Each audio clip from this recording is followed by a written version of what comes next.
Good evening. Thanks for joining us. I'm Caroline Collins. We begin tonight with a developing story out of Warren. Happy Thursday morning to you. Welcome to WFMJ Today. I'm Steve Vesey. She's Caroline Collins. I'm Caroline Collins, and we are filling in today on WFMJ Today. Hey, it's great to be with you, Steve. Although the Butler's been in this location for 100 years, the building has undergone some major changes. Officials are warning against the possibility of tainted drugs after 3 people died. This toy and this cone simulates the actual size of a toddler. It wasn't visible to the driver of this truck moving forward. Well, the rain may have put a small damper on some Father's Day fun, but people still turned out for a cookout in Youngstown's Wick Park. Going to put you on the spot. Game 2, Cavs Warriors. Who wins? Well, the Cavs are going to win, but I thought you were going to ask me who won the Memorial, and I don't know. I do. I can tell you. Bryson DeChambeau. Did he? I figured. In a playoff. Awesome, because I got caught up in all the storm coverage. I couldn't even look. I had her covered. I knew she was busy today. Thanks, Mike. The dog was hit right where there's a blind spot coming around that corner. It's a forecast we've been waiting for. Absolutely. Oh, jinx Andrew. For every pound that the turkey is, you need to put it in cold water for about 30 minutes. And it is free if you want to go ahead and ask Marissa Sergi, the young winemaker in the Valley, how she got her business off and running. You're welcome to attend that later this afternoon. You're certainly a busy young woman. A former business on Youngstown's north side went up in flames early this morning. We actually have a selfie station where people can come in and take selfies with our news anchors as we are all here. Widespread power outages have also been reported in Trumbull County. Here's a look at the latest numbers. Now one of their warehouse buildings is without a roof. Coming out prepared, bringing sleeping bags and blankets. I'm more there for the view of the beautiful downtown Pittsburgh. They do have the best view, arguably, in Major League Baseball. However, Indians games are great too. I would go to that stadium as well. Just take it all in. The warm weather, the views. The game just happens to be on. Where I'm standing right now on a pile of dirt used to be a home. When those floodwaters came rushing through this area, half of it was hanging over this slope. Both of the suspects remain in custody. No bond was set for Gonzalez, and Baycorn has a bond set at $100,000. Yeah, I follow that Tiger tracker on Twitter. I mean, I was going nuts, and then you throw Jordan Spieth in there. Woo, what a tournament. Hi, Leslie and Derek. We're here at Rulli Brothers in Boardman, where there are just dozens of turkeys here waiting to be bought and then defrosted for the big Thanksgiving holiday. As far as defrosting these guys go, though, the answer is pretty simple. The bigger the turkey, the longer it takes. Even though the answer is simple, though, foodsafety.gov has very specific rules for how long you have to defrost them. A 20 to 24 pound turkey takes up to 6 days to defrost in the fridge. So if you're cooking a big one, you need to take it out of the freezer and put it in the fridge today. A 16 to 20 pound turkey takes 4 to 5 days to thaw. And a 12 to 16 pound, 3 to 4 days, and 4 to 12 pounds, about 1 to 3 days. So now you can also thaw these big birds in water, in cold water that is, but for every pound that the turkey is, you need to put it in cold water for about 30 minutes. I know it's a lot to remember here, but 21 WFMJ, we have you covered. Head on over to WFMJ.com. We have a bunch of food safety tips and also some cooking tips there to get you ready for the big day. Reporting in Boardman with more local news, I'm Caroline Collins. For 12 days, these little piggies ran all the way around Camel, escaping from their owner who says she had just brought them home to keep as pets. The pig jumped out the window, got through the path, went by my grandma's. I was running out, chasing it barefooted. No shoes, no socks. The cats weren't even caring. They were just laying down. And while the pigs were on the run, they dug into some yards like this one, creating a mess for some neighbors. Yeah, I mean, if you would go on social media, you would just see pictures of these pigs that were burrowing into the ground and tearing up the yards, and I guess they're pretty destructive. Animal advocate Jason COOKE managed to contain the animals on Oxford Street after more than a week of them roaming the city. Happy Trails Animal Sanctuary in Ravenna then picked up the pigs and camel, ensuring they will remain safe and unharmed. I'm glad that those pigs are no longer terrorizing the city and that they're going to be somewhere where they can be cared for and, like I said, live out their lives and be happy. A wild pig chase in Camel causing some chaos for many in the city. And that's them pigs. Great. With more local news, I'm Caroline Collins. Good evening. Thanks for joining us. I'm Caroline Collins. We begin tonight with a developing story out of Warren. Police have an area of a Woodbine Avenue near South Street blocked off for an investigation after the report of shots fired in that area. Dispatchers would only say a shooting victim was reported at Trumbull Regional Medical Center, but they could not confirm if this was related to the incident. The hospital was placed on lockdown earlier today for around 10 minutes. They would not say why, but confirmed everything is okay now.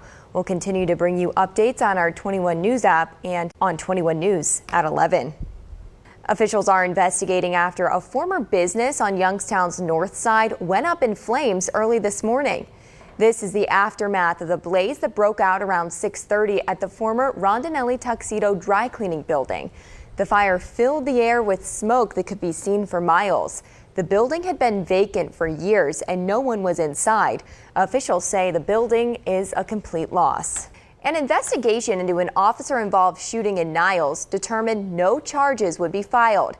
The decision prompting a protest this weekend and questions from those who say justice for Matthew Burrows was not served. Lindsay McCoy joins us with more on what's next in their fight. During National Down Syndrome Awareness Month, 250 walks took place around the country, one of the larger walks being right here in the Valley. Janet Rogers was at Eastwood Field for a day of fun as people took part in a buddy walk to help kids and adults with Down syndrome. To the mid-80s once again. I'm counting on some nice weather. Got a tea time tomorrow around 11:30. Yeah. Fingers crossed. Not so good so far. Oh no, thank you, Ramel.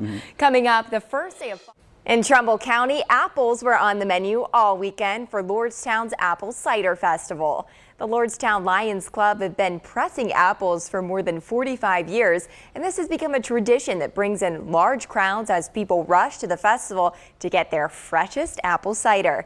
It's also become an interactive learning tool for children. We take them around.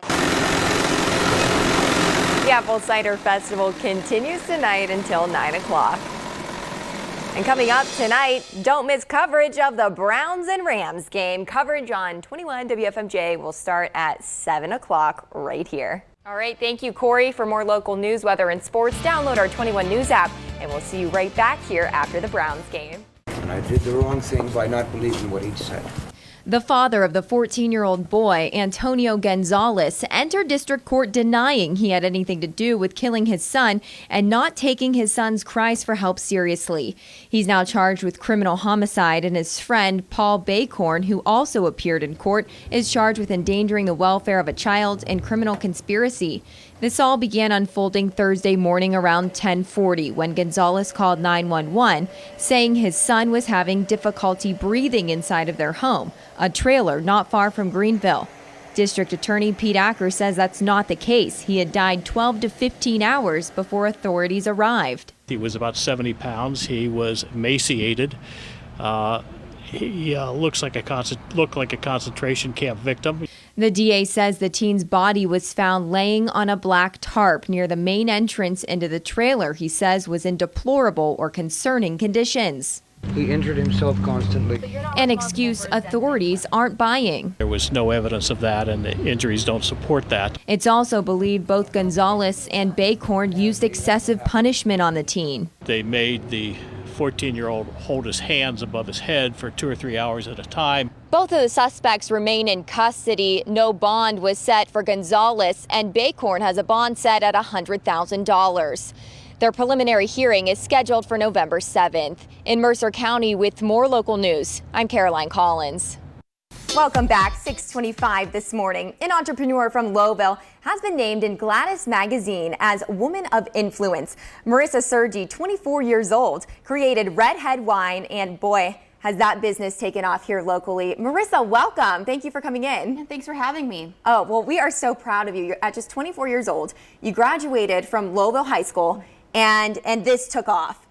Tell me about your brand. Sure, so I started... Yeah, you certainly did. Right here we have some of her products that you can find made locally here in the Valley. Tell us about what's sitting here in front of us. Sure, so I have my... And you got your start in this because your family is in the wine business as well. Yes, I'm a third generation, so I definitely wouldn't be able to do Redhead Wine without their support. Well, let's get right to it. A national magazine has you featured in it as a woman of influence among a remarkable list of names. Tell me, how did you get this honor in Gladys Magazine?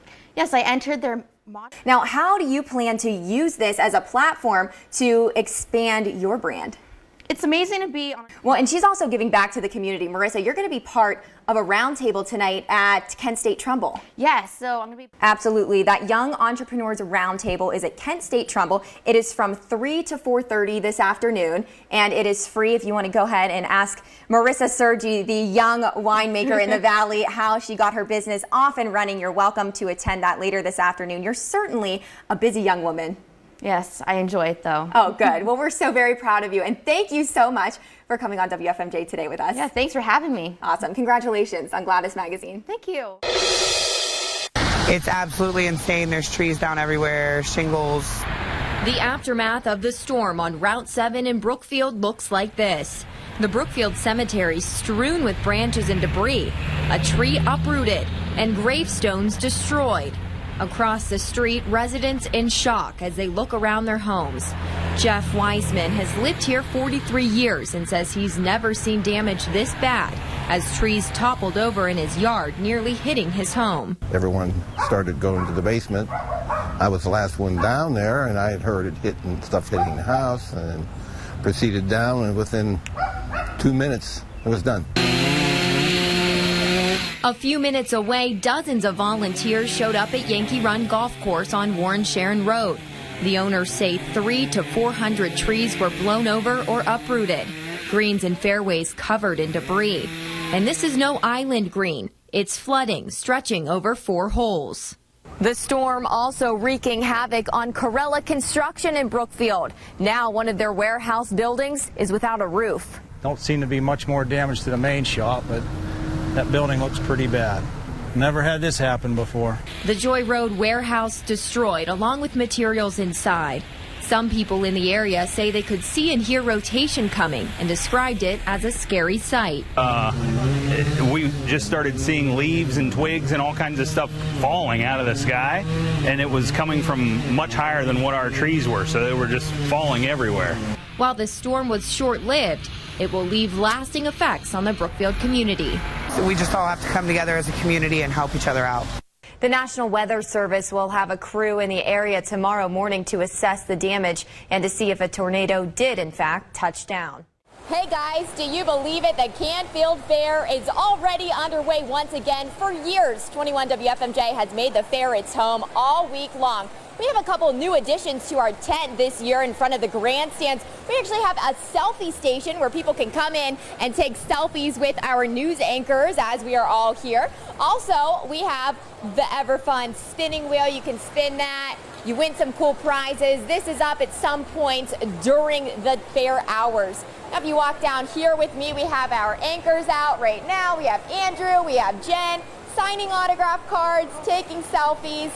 Of course, you gotta love these cards. Everybody has to get one. Also, the big reveal is coming up right now. The color of the 2018 free 21 WFMJ tote bags is wine. It's a wine color. This is the first time we've done wine. We've pretty much stuck to the colors of the NBC Peacock for the years past. So this is an excellent addition to your fair trip 2018. There's also plenty to do outside of our tent. There is a shuttle service for seniors. There's plenty to do in the grandstand. There was a cheerleading demonstration today. You can find all of that information on CanfieldFair.com or over on our website, WFMJ.com. Hey, the Canfield Fair starts bright and early tomorrow morning at 9 a.m. until 9 at night. Reporting live from the WFMJ tent at the Canfield Fair with more local news, I'm Caroline Collins.